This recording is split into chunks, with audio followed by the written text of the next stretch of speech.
Welcome to the Functional Medicine Foundation's podcast, where we explore root cause medicine, engage in conversation with functional and integrative medicine experts, and build community with like-minded health seekers.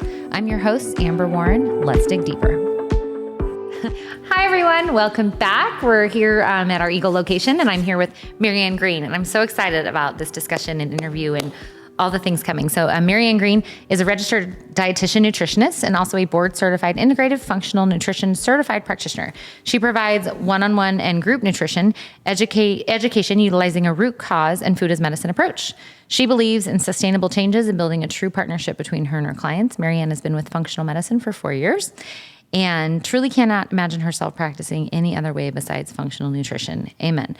Marianne is also a mom of 2 young adorable children and spends her time cooking and being a homemaker when she's not working.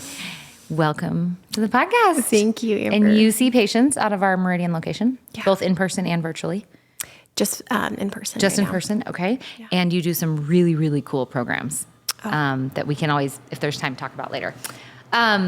So I kind of reached out to you a little bit ago, and I'm like, this is so on my heart to want to discuss.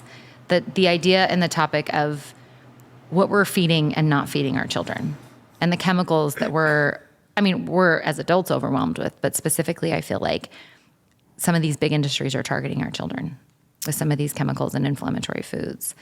And you are a mom, you get it, you understand the burden that we face every day trying to just get through life, raise children, but also not poison them. Let's be honest, right? I'm just going to say it like it is. Yeah. So I was so excited when you were like, oh my gosh, let's do it. Let's have this discussion and talk about it, because I know it's such a passion of yours as well. Yeah. And I'm like right in the middle of it. Yeah, so it's like when I'm connecting with clients, it's not foreign. It's like, hey, like I get it. Yeah. I'm a mom, working mom, 2 kids. And we have to live in this world too. We can't just like completely banish ourselves from the world and from birthday parties and from school events and social settings. Yes. And there's such a piece to like wanting your kids to have a healthy relationship with food too. Absolutely. And you can't live in a hole. You can't like, stiff arm everything you come into contact with. Absolutely. So yeah, trying to figure out, some healthy ways to keep your kids safe and protected from some of these foods, but also live in this society. It's tricky. It's kind of like a dance. For sure. Yeah.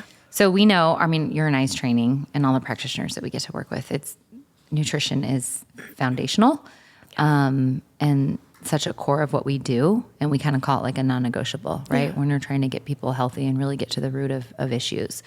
So what are you seeing in our kiddos' diets nowadays that is most concerning to you? Yeah.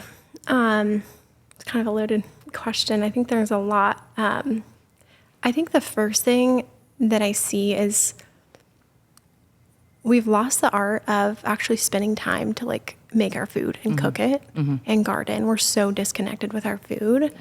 Yeah. We're so busy, like our standard culture, American culture, it's so do this right after this. You have this appointment, you have this, sports team or, so like just incredible stress, incredible schedules that people aren't carving out time to prepare meals. Right. And so in turn, what are they doing? They're grabbing quick things, eating out, ordering DoorDash, grabbing a lot of quick and processed things. And it's not intentional, but because all these processed foods have emulsifiers, binders, stabilizers that they're not educated about. In turn, they're feeding their kids this processed stuff that has so many health concerns. So really, like a lot of times I'm just educating parents on what is in this processed food. Let's actually look at a label together. So I'd say the first concerning thing is people aren't they're not valuing whole food enough where they're willing to spend time making it. Yeah. They want the quick and easy, processing. And then the second thing is the lack of fiber, the lack of vegetables in kiddos' diets. I'll talk about that a little bit later. I think it stems from like the little processed, squeezy pouches that are like higher sugar than like a stick of broccoli or something. So I think it's a lack of fiber. And then in turn, it's all connected, but then this overall pickiness. I won't do this. I won't do veggies. I'm only doing chicken nuggets. You hear that a lot, don't you? Yeah. Yeah. So those are probably the top 3 like most concerning things. Okay. So let's just start with some names of these chemicals that we should be aware of. Like, we know sugar, and I'm so thankful because I think in today's society, tell me if you agree, I think, and again, maybe it's the people I do life with and the people I'm around, like you and everyone we get to work with, but I think there's more recognition about things like sugar and activity and screens, but I think there's still a huge lack of education on the chemicals in our foods. Yeah.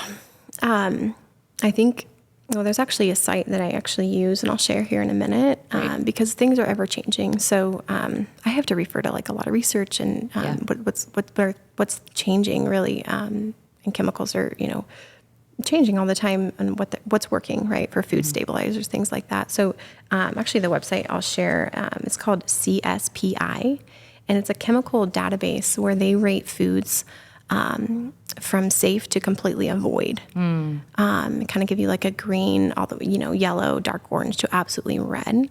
So I wanted to kind of share with the audience what are the red chemicals that like are directly linked, not like an association, but like I'll just give you a couple examples here.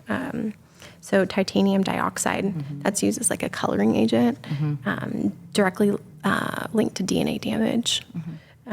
Caramel coloring, that one was in a lot of foods that I was eating, to be honest. Yeah, it is in a lot of foods. Caramel coloring. Yeah. I never thought until, recent, that one linked to cancer. Another one, aspartame, people are probably more familiar with, right? That's linked to cancer. That's obviously a sweetener. TBHQ, that's a preservative, also linked to cancer. That one's in a lot of kids' foods. So that's just a couple other ones. Brominated vegetable oil, potassium bromate, titanium dioxide. That's linked to like the whitening, making foods just like appear really, really white. Trans fat, carrageenan, I think it's maybe more well known than some of the other ones. So yeah, there's a lot out there. Those are kind of the ones that I really caution patients with. How about food dyes? Food dyes are another whole category. They directly disrupt that gut lining. So, functional medicine, we're asking the question, why? So, when I meet with the patient, why does my kiddo have eczema? Getting to the root instead of putting a topical thing on, right? Like our whole mission is like, why? Root cause. So I'm always using this kind of illustration for patients. I'm saying, hey, we got to lift up the rug and say, hey, why is this eczema present? Why are you still having acne at whatever age? So those food dyes disrupt that gut lining, creating leaky gut. I think food dyes, I think a lot of people aren't educated, but it usually has like a number associated with it. So like red 40, yellow 5. And actually one of them, I don't know if you're familiar, this might be new to you. I was just looking, where is it? Red 3 was banned in 1990 for any cosmetic use. 1990, okay. Now, last year, California, they're kind of, heading some of this stuff up. Yep, enough said. Yeah. 2023, they banned red 3 in any foods. They're giving people 4 years to actually put it into practice. So they have until 2027. It cannot be in any product sold. Like they need 4 years to remove this from their sources? Like that's insane. Yeah. Yeah. And hopefully this will It's trickle. A good start. Let's be encouraged by this for sure. Yeah. California's making a good move in that regard. I want to touch on also, how about the things that we know are sprayed on these foods that aren't listed on the label? I think it's amazing and beautiful to educate parents on labels, but like, how do we avoid the herbicides and pesticides that we know most? Even the organic foods are just so doused in. Yeah, I think the biggest, one I think most people know is glyphosate. Yeah. I heard a stat in anybody's diet in the United States at any point, 80% of us have glyphosate in our urine. Yep. So I think, again, we can't live in a hole. So supporting our detox pathways. Absolutely. Eating organic. Watching some of those, one of the websites I use, Environmental Working Group. Yep, EWG.org. They're always testing things. They are. And like recently they had one with oats, and it was like organic oats versus a non-organic 700 times. So when I get those little tidbits, like those stick in my brain. I always share with patients. Yeah. And I have little things on my wall. To just, those little stats, like, oh, maybe I should pay attention to this. Yeah, absolutely. Yeah, talking about the food colorings, it really is a double-edged sword, because we know what it does to our gut lining, and then on the flip side of that, our gut is such an important detoxification organ. So then we also can't detox because of this load of food dyes, because our gut is damaged, so we can't pour out the glyphosate, herbicides, heavy metals that we're getting in our food, in the air, the parabens and phthalates and different cosmetic ingredients, and the formaldehyde in the furniture in our homes. Yeah. So they not only disrupt the gut, which has its own issues with autoimmune disease and just the immune system in general, but then it's not allowing us to detox. So it's like these kids, and glyphosate didn't even come on board until the 90s. So thankfully you and I had some of our life where glyphosate wasn't a thing. But like our children, I mean, it's been poured into their food since they were newborns. Yeah. Yeah. And even in baby food, which I'm going to talk here in a minute. Yes. Yeah, that gets me really passionate. Yeah. I was reading not too long ago that today's infant microbiomes that are completely breastfed, their microbiome as far as distribution of bacteria in the gut is the same as formula-fed babies from like 30 years ago. I'm not talking 300 years ago. I'm talking like 30 years ago. So there's been in our lifetime. In our lifetime, there's been this dramatic shift in the gut microbiome that we're seeing in children. Yeah, it's pretty wild. So let's start giving our listeners some application, because as moms, we know. I mean, even our very, very educated moms are really overwhelmed with this topic. Yeah. So let's just start diving into some of the things that we can start doing to avoid some of these toxins and chemicals that we're seeing in our food. Yeah. I think before I even go into that, Amber, I'm not sure people know that, like, we were born intuitive eaters. And these chemicals are disrupting like that. So people are having a really hard time managing weight, really hard time like with autoimmune issues. So babies are born intuitive eaters. They don't overfeed or underfeed themselves. It's when the processed food came on the market, or they were introduced to it, that totally disrupted, this endocrine system and the leptin and all that. What's leptin? Can you tell our listeners what leptin is? Yeah, leptin is a hormone that helps regulate hunger. Ghrelin is the fullness one, and leptin is the hunger. A lot of people have leptin resistance, so they have a hard time, because of all these food chemicals, regulating hunger and fullness. Yeah. And it starts, with the introduction of this processed food, of these chemicals. Right. Yeah, it's so true. Forever chemicals. Prime, this crazy drink that was introduced, not just the energy drink. I'm even talking just like the electrolyte drink that was brought on the market last year. Right? I've heard of it. You've never heard of Prime? Oh, God bless you. Well, it's also because you don't have children my age. You don't have boys that are going to sports camps and, talking about that stuff at school. But I don't know what it was. I think there was some famous YouTuber that made Prime really famous. And my boys, I think it was last summer, started just saying, Mom, we want Prime. We want Prime. And you look at the label and you're like, okay, it does have a little bit of sucralose, which is terrible, right? But other than that, you're like, not the worst thing in the world. And my boys have maybe had 2 or 3 bottles of Prime in their life in the last year, right? Yeah. And then a couple of weeks ago, it comes out that Prime, even though you would never know it from necessarily the ingredient label, has these forever chemicals, these PUFAs in them, right? That literally stay in the body for 35 years. You can't pee them out. You can't sweat them out. You can't poop them out. You can't get them. You can't put your kids in a sauna. Like my kids get in a sauna. I put them on binders. We do Epsom salt baths.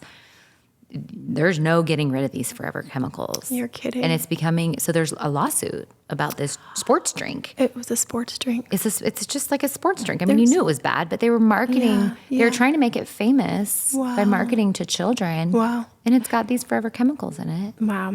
The marketing to kids is a whole nother topic too. Absolutely. Yeah. You don't have to get on YouTube or get on the worldwide scary internet to see this. You have to go to the store. Yeah. And you see the colorful marketing, the words they use. Even the Gatorade. Totally. All of that has food dyes. which are excitable hormone, literally lead to behavioral issues. Yeah. ADHD.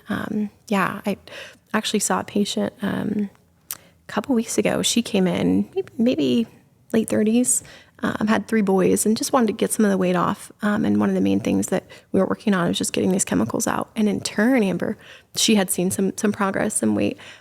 3 boys, all ADHD. She's like, my kids' behavior has totally improved. Yeah. When I'm not, keep a pretty regimented schedule, and normally when they're off schedule, their behavior is completely out of control. Yeah. They can't emotionally regulate. Yeah. Just a huge turnaround. And that wasn't even what we were focusing on. So cool. I love that. It's pretty neat. Are you tired of cookie cutter health that doesn't address your unique needs? It's time to discover functional medicine care designed to help you flourish. At FMI, you'll have access to a range of benefits tailored to support optimal health and longevity. Experience the power of personalized care and take control of your health with an annual membership at FMI Center for Optimal Health. Visit fmioptimal.com/membership today to become your absolute best. I did a little experiment, not intentional, this last weekend. It was my little guy's 8th birthday, and I make cakes. I refuse to buy the store-bought crap, the food dye stuff. And I actually really enjoy it because I get to personalize it and they get to say what theme they want. Yeah. So I had my cake mix that I was going to make, and I just needed some white frosting. And I thought, and we had to get a bunch of other stuff for his little party. And I thought, Fred Meyer's my one-stop shop. I don't want to go to multiple stores today because you know what that's like. You have to go to multiple different stores to get what you need. I'm sure I can find, because I actually think they have, maybe I shouldn't mention specific chains, but whatever. I think they actually have a pretty good Whole Foods, natural foods selection, Yes. right? Yeah. I could not find, they must have had 9 or 10 different brands of white frosting. I could not find a white frosting without food dye. And I'm not talking just red 40. I'm talking multiple food dyes. You're kidding. And I'm like, why? This is white frosting. Wow. I have my own food colors at home that I add to make White it. But frosting. It all had 3 or 4 different food dyes in it. And no one would know that unless you turned it around and spent oodles of time at the store just to get your grocery shopping done, because you have to read every label. Wow. It was just so discouraging and disheartening. So then I had to, of course, stop by the co-op on my way home. Vonnie Harvey, she's the owner of Truvani. She has a book called The Food Babe. Yeah, she's been a great resource for years. Yes, she's a food advocate. Yes. Advocate. So she goes and, she will look at the ingredients and advocate to get some of this stuff out of big companies, Gerber and all this stuff. And her book, she did give one example of a frosting, Simple Mills. Simple Mills, that's what I use. Did you? Co-op has another brand. I can't think of it. It's like a girl's name that I also found that has wonderful. No food dye. Of course, it's like $12 for a small container, and you probably need 2 for any cake. I mean, I'm spending a lot of money making my annual, but it's worth it. Yep. From not my own children too, but if I'm going to preach this, I'm not going to have it in my home. Yeah. I'm going to not serve my friends' kids that kind of stuff either. So yeah, it's definitely an uphill battle. How do you counsel on sugar? That's one that's also just really, really difficult to avoid. But I mean, I met with my kids' school attendant, and I said, hey, I'm not the sugar police. I'm the chemical police in my home. And I want to talk to you because I noticed, the Sign Up Geniuses for parties and events, and there's just such a lack of awareness. Yeah. If a kid has ADHD, autism, one of the things I first recommend is hey, let's do a trial and error. I like to practice from a very individualized patient. So a lot of times I'll say, hey, let's try a sugar-free, completely no sugar. Let's try a dairy-free, gluten-free, 4 to 6 weeks. Let's come back, and I want you, the parent, to tell me what you noticed changed in the kiddo.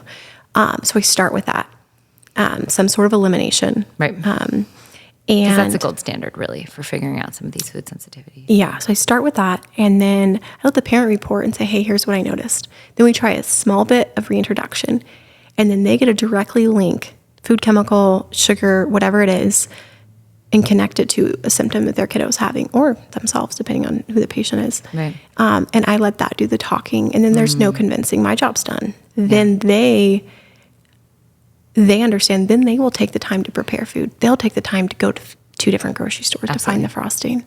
Yeah.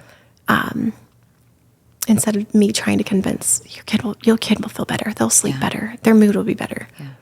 They have to see themselves, their own personal testimony. Yeah. So there's probably inevitably, because you and I talk to them all the time, but parents listening or grandparents listening or aunts listening, that are thinking, how can I start implementing these things with a child that's been eating this way for 8 to 9 years, or in a home where this thing hasn't been recognized, or God bless you parents that are like, I'm ready to do this. Let's tackle this. Especially those with picky eaters, because we all know there's a lot of children out there that just refuse, or it's a texture thing, or they won't try new foods. I know you've got some great advice for those families. Yeah. My first piece of advice is one step at a time. I'm still on my journey, figuring out different foods, replacing, switching out alternatives.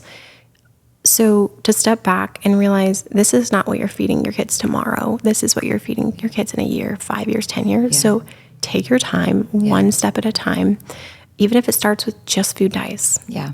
Then move to the next one. Maybe we're starting to introduce some organic. Then, just slowly, depending on your capacity as a mom, right? Like, I think that's a big part of one step at a time. I think the other thing is I always tell people, you don't have to announce from the stage to your kids, depending on the age, the change you're making. Yeah. You don't need to say, we're buying a different bread. Yeah. We're no longer doing sugar yogurt. We're doing plain yogurt. Yeah. You don't have to announce it. And then my third one is show, don't tell. The kids, the teens, the adults that I've worked with who have healthy eating habits have been shown, not told. Yeah. And I've worked with a lot of eating disorder patients as well and young teens. And, we're shown that, and not just like this bug in our ear.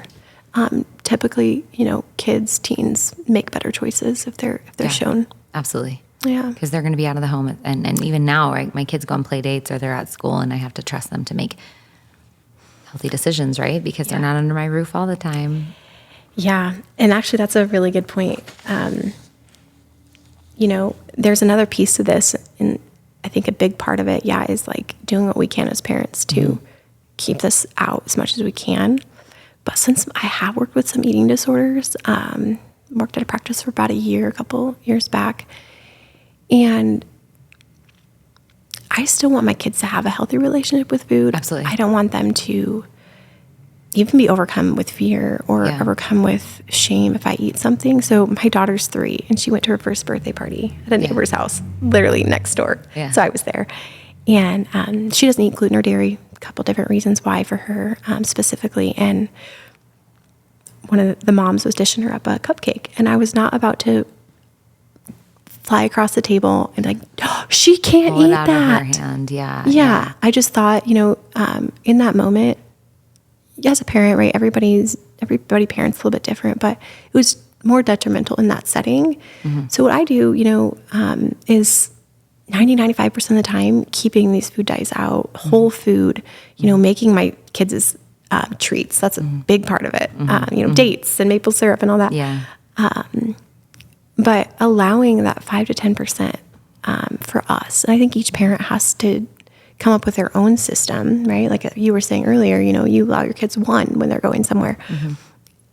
It also depends on the symptom, right? Like if my daughter, it was a huge, like if she had a huge symptom, I might step in and say, hey, not this time, she's not going to have it. But with the symptoms, in our family, that she have agreed that, in those settings, we're not going to cause a scene. And I was talking with Anna Pennick, Dr. Pennick's wife, who's a nutritionist as well, and we were just chatting the other week, just on the same topic. We always talk about this, and my kids joke because whenever we hang out with them, they're like, all right, here we go, hanging out with the only family that eats cleaner than us. Like, but it's awesome. I love hanging out with them because I don't ever have to stress. But she was giving me really good advice. I don't remember the topic exactly, but at some point, and my boys are now 8 and 9, I have to start, again, they're not under my roof. I don't have control. And I really want to empower them to make decisions. And so explaining the why and not just saying, you can't have that, again, the forbidden fruit, right? Yeah. But explaining the why behind it. And I'm so thankful because my 9-year-old, he just loves sports. He loves playing football and running and wrestling. And we talk a lot about performance, right? And he wants to perform well. And so not only is it treating your body like a temple, like God wants us to, but it's also making sure that he can perform and run fast and grow strong. And so he's starting to, it's so cool because I start to see him really notice these things and say these things. And she was sharing a story with me where she took all my kids, I have 2. She took all the kids one day to Whole Foods and let them pick out like a special drink. and she was saying how my 9-year-old turned some drink around and read the label and was like, ugh, probably has a little bit too much sugar for me. And I was like, oh my gosh. There's some really monumental times as a parent, but I was like, for me, that's one of them, because it is like educating your kid so that he wants to know what he's putting into his body. But explaining the why, like, well, this is why. It's not just because it has too much sugar, buddy, but look at the food dye, and this is what food dye does to your brain. Yeah. And you know how we talked about how we're praying for that one family whose kiddo has a cancer? Yeah. God willing, that will never, ever be you, and we'll never be praying for you to heal from cancer. Yeah. But these chemicals actually cause cancer. And just making it relatable when they're ready as a child to hear those things and understand those things. Because I think up until a certain point, the kids just think you're mean, and you just don't want them to have fun. And that's the other thing I think parents need to realize too. Like, there's really good food that's good food. You know what I mean? Like healthy, clean food that tastes amazing. Awesome, right? It is it more expensive. That's a whole nother topic that we could get into, the subsidization of corn and wheat and these chemicals and why foods are so expensive. Yeah. But it's just, it's putting forth a little more effort and making a little bit more sacrifice in your budget to make sure you can make these clean foods for your families. So I don't think I've fully answered your question as far as like picky eaters. Yeah. I was saying like show, don't tell. I think one thing is as a parent realizing they're being marketed to, and understanding how to read labels. Yeah. So I'd love to like just share from just like a parent standpoint, like what you should be looking at. I don't think that people understand the grams conversion, right? Like what is 13 grams? Is that a lot? Like of sugar, you mean? Yeah. Like nobody has this, most people of us don't have a scale, right? Kitchen scale. I mean, I do, but. What's that perspective? Yeah. Yeah. So one thing that might be helpful is like 4 grams equals 1 teaspoon of sugar. Okay. Right? That is very helpful, yeah. If you're having breakfast and you have in your yogurt 16 grams of sugar, and then you have a granola with another 13 grams, and you're having 2 servings of that. That all of a sudden becomes very significant. Yeah. And what do you think as far as kiddos, say, throw out age 4 to 12? How much sugar should they have in a day? I think no more than like 5 to 6 teaspoons. Okay. So you convert that times 4, 6 times 4, 24. Yeah. Yeah. Of added. That wouldn't be included like a real, I love giving my kids fruit and, that type of thing, but that would be like an added. Yeah. I totally agree with you. I was going to say like 15 to 20 grams of sugar. Yeah. You touched on something earlier that I think is really important, and especially when it comes to like what are the practical tips of living in this world and how can we allow our kids to still be healthy and have good immune systems and good microbiomes. And I think that concept is making sure that we're serving their little bodies in detoxification and allow them to detox these chemicals and additives and emulsifiers from food. And that's where I think hydration. Talk about an easy thing to do, kind of annoying because kids, sometimes, at least my kids, it's hard to get them to drink enough water. But keeping them hydrated, that's really amazing, and how it can help the body process some of these toxins. Getting them to sweat every day, keeping them active, right? Yeah. Being out in nature, that just kind of puts the body in a state of parasympathetic nervous system where we know their bodies can heal and detox like they need to, right? These little beautiful bodies are so well designed to do what they need to do. It's just they're burdened. And so nowadays they just need extra help and support. Epsom salt baths. Yeah. Epsom salt increases glutathione, an antioxidant in the body. It helps to get some of these toxins out of their system. I think what I also remind my parents about is that when we look at the total toxic burden that like we see as adults, their tiny little bodies have such a more significant surface area to their organs. And so they're so much more burdened with these toxins. Yeah. Making sure their gut, they're having, bowel talk to your kids movements. about poop. Yeah, bowel right? movements If they're not having a daily bowel movement, at least one a day, then that's a problem. Yeah. Get their gut figured out. A lot of kids are not having that. It's not uncommon. Yeah. Or they're having very abnormal bowel movements. Maybe there's a malabsorption issue or something like that. I think fiber. Huge. Again, a practical thing. You can give their gut microbiome to help their bodies detoxify. So what are some great fiber-rich foods we can have parents feed their children? Yeah, I think one of my favorites is chia seed in a tablespoon, 10 grams, and for adults, we need like 30 to 35. What do you put chia seeds in to get your kids to? Chia seed pudding is incredible. Yeah. A milk or a dairy-free milk, coconut. Sometimes we do coconut cream. Yep, great. It's like a cacao powder. Incredible, tasting great. A little bit of maple syrup, a little bit of sea salt. That's one. goes great in smoothies.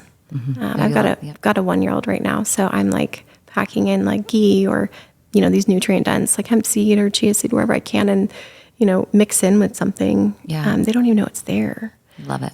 Smoothies, vegetables, it just goes without saying, right? Like the harder the veggie, like that's that fiber, right? So like as parents, like think about that crunch, like that's a ton of fiber. You know what I've been putting in my kiddo smoothies? Broccoli seed. Oh, seed. Sprouted broccoli seeds. Okay. Because they're so rich in sulforaphane, so much richer than even broccoli, even supporting detox from the liver. Yeah, so like sprouting your own broccoli seeds at home. Yes. Wellness Mama has a great Incredible. on her website. If you go Wellness Mama and just search her like recipe for broccoli seeds, sprouted broccoli seeds, and it's so easy to do and so affordable to just do at home. Okay. And that's something that you throw in a smoothie, throw in some stir fry, or in like, you know, bowls. And again, they kind of don't even know it's there. Incredible. And it doesn't take a lot. Because it cooks out. Sulforaphane can cook out. Yep, exactly. When you're cooking like, cooking a broccoli or something. Yeah, so exactly. So it's pretty incredible. So yeah, I think these just like practical everyday tips are so helpful. Yeah. For and it doesn't have parents. to be a lot, like just sneaking in here or there. You know, if you're making, homemade granola bars or something, Yes. just sneaking in some of that. So what are some of your favorite snacks that you make your kids? Yeah. I'm always just trying new things. You're experimenting all the time, yeah? Yes. I do, let me think. I do a ton of homemade granola bars. Great. Just throw the kitchen sink at it. Yeah. You know, dates, chia, hemp, protein powder. Great. Really just whatever I have. Yeah. You know, almond butter. And just smash it down in a pan, cut it up. Super quick and easy. Hummus and veggies, so easy. Yeah. I think kids like to dip. They do like to dip. They Yeah. like to use their fingers. Yeah, Yeah. I would agree. I'll do sweet potato fries, and they'll dip it in hummus as well. Also do like little protein balls. Yep. You know, just quick little fat balls. And you know what's so key about honestly every food you just said? The biggest thing that you're avoiding when you're making those foods, besides everything we've talked about, seed oils. Ranch dressing, hummus, granola bars, protein bars, balls, whatever. Hydrogenated inflammatory vegetable oils are everywhere. Yeah, everywhere. And on the ingredients, Amber, like with the marketing that we are all, it's all in our face. It's so tricky. So parents don't know. Like a cracker I came across the other day, kind of geared towards kids, like a little cracker, it said, might have been tostadas made in olive oil. You look at the back of the ingredient label, and because ingredients are high to low, right? The highest mass, the lowest mass, olive oil is like one of the last ingredients. Yeah. First was soy and canola oil. Oh, dang it. Which are like the most inflammatory. Totally. So- and I'm sure the box said all natural somewhere on it. Oh, I'm sure. Or gluten-free. So yeah, I think educating even parents on like how to read a label. Yes. So first thing is like the front means nothing to me. It's so deceptive. Yeah. It means absolutely nothing. So it unfortunately means a lot to a lot of people who aren't aware. So just educating people on turn it around. Yeah. Look at the ingredients first. I don't care about the calories at all. That's the last thing we're looking at. So true. We're looking at the ingredients high to low, right? So you're looking for whole food. You're looking if you can pronounce it. You're looking for some of these chemicals. You're looking for food dyes.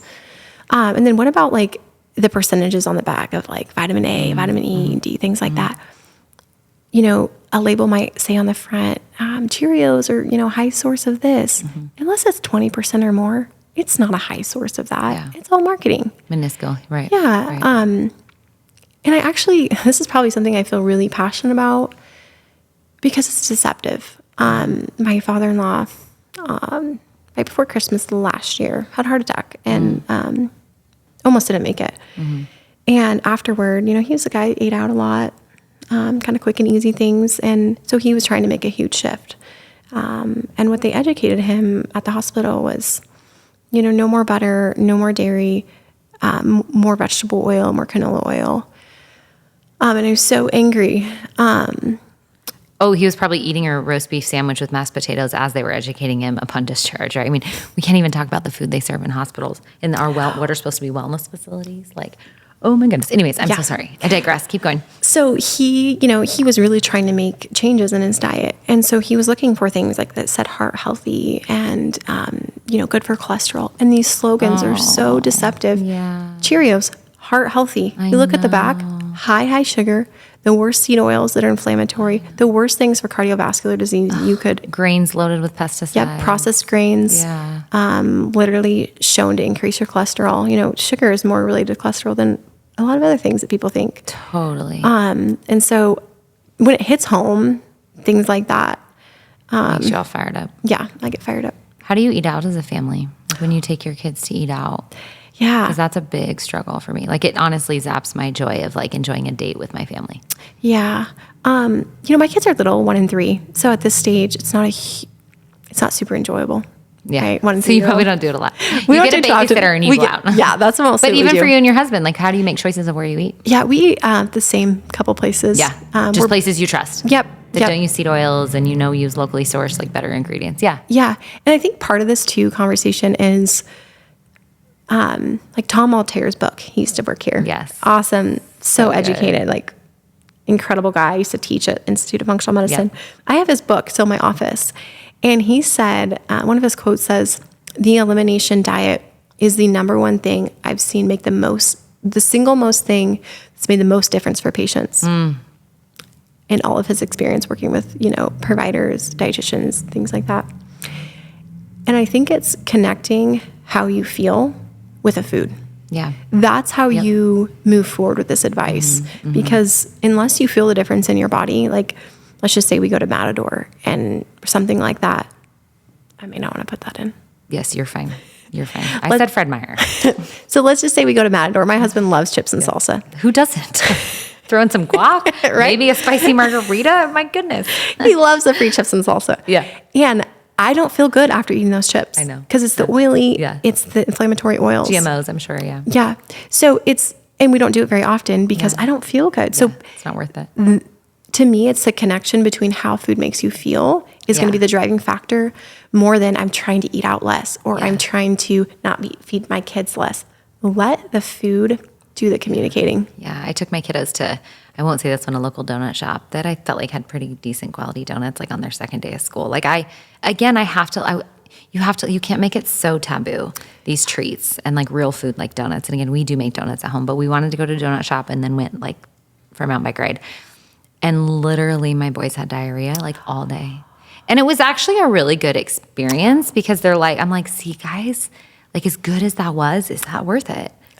Like we couldn't even really do our bike ride because their tummy started to hurt right away, right? And and I'm good because there's, again, like you were saying earlier, that there's the proof in the pudding. Like let that speak on why we can't eat that kind of processed food. Yeah. I think I'm so glad you mentioned Tom's book.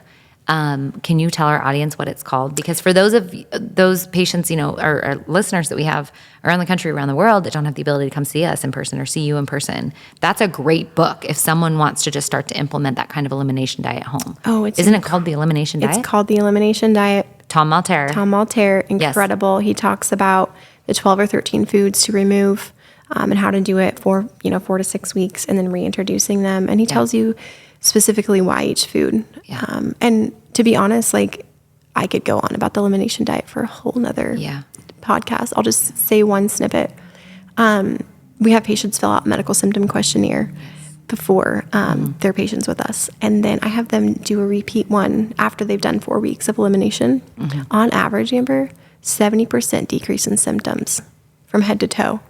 It's amazing. After a 4 week. 4 week. And I asked them, did you change any medication? Did you have any other life shifts? What else? Was there anything else?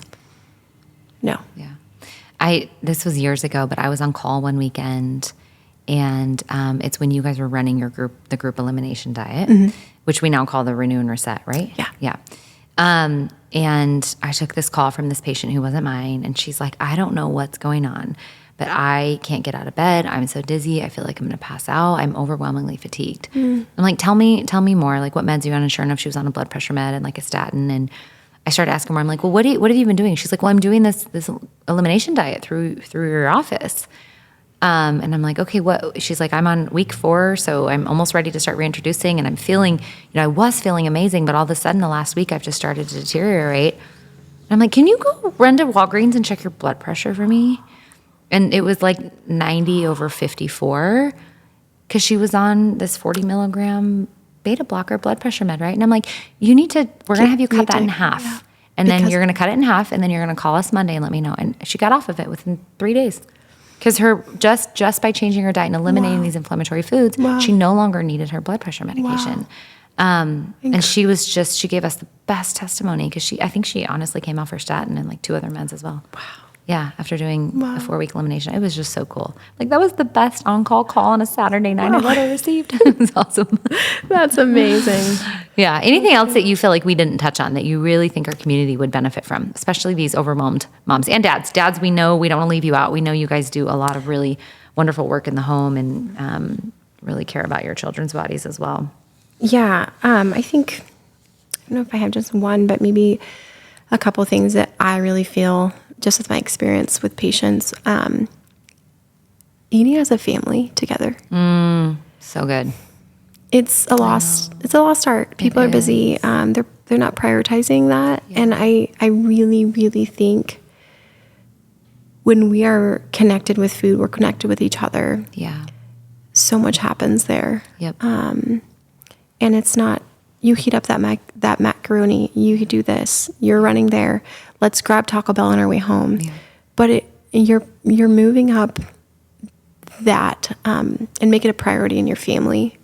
Families who do that just seem to have, just to be honest, like less symptoms, healthier relationship with food, less of these food chemicals. Yeah. Well, and the beauty of that too is like my boys love to help me in the kitchen. And I think like that, like teaching them to be involved, and then they also feel very empowered when they have a choice. What should we make for dinner tonight? Would you like that on our dinner? Could you jump in the fridge and help me get that or that? And that's a lifelong education that they're learning in the kitchen right there. Yeah. Right. Yeah. And getting them, I love that you said getting them involved, Amber, because like I said, my daughter's 3, but she's up there, helping me make sourdough and everything. Yeah. Mom, make dough. And, but one thing recently we've gotten her involved in, I don't know if you've heard of Treasure Valley Barter Market. No. Incredible resource for parents. Because I think like, especially as like a working mom, I would love to make every single thing they eat, but time is like restriction. Yeah. And so, it's this cool, community where you bring anything you make homemade. And you go and you trade. Oh my goodness. It's like the old days. Like, bring us back. Yes. That's so cool. So I've been loving that last So is it like a Facebook page or just like an online page, Treasure Valley Barter Market. And you have to be like vetted in, whether you like, whether you hunt or whether you can contribute something like organic from your garden, or you make like gluten-free, dairy-free, muffins or whatever it is. Yeah. And so we've been loving that as a family. That's going. So cool. My daughter loves it. Right? She gets all these things. Loves it. And then we've been hosting our own. Oh. So it's just cool. Like if maybe that's not in somebody's area, like maybe you make something that I really want and just like using your resources. Yeah. Using your resources. Yeah. Not thinking like, we have to like do this all by ourselves, sharing our knowledge, sharing like, hey, like you make sourdough bread. I make, chia seed pudding. Let's just trade or whatever, bone broth. Like I make my friends bone broth and my friend has a bunch of cows. So we just like trade. So cool. And isn't that what we're designed to do though? Like live in community together, like doing things like that. Yes. And we're so far from that, most of us, I love it. Treasure Valley Barter Market. Yeah. So it might be a resource for parents and kids come. Absolutely. Bring things they make. I'm sure they love it. Oh, so cool. It's so cute. Yeah. It's like a little market. Yeah. Little mini market. Yeah. Yes. So many good tidbits. Oh my goodness. We could just go on and on some of these practical tips that parents can do in their home and outside their home just to help fuel and feed our bodies and on this journey to wellness that we're kind of all on with our families. Yeah. So good. Yeah. Thank you, Marianne, for your wisdom, for your time. We just love that you get to kind of do medicine with us, and you're such a great resource. We're so thankful we get to partner with you year after year in helping our patients. Thank you. Thank you. Thank you for listening to the Functional Medicine Foundation's podcast. For more information on topics covered today, specialties available at the FMI Center for Optimal Health, and the highest quality of supplements and more, go to funmedfoundations.com.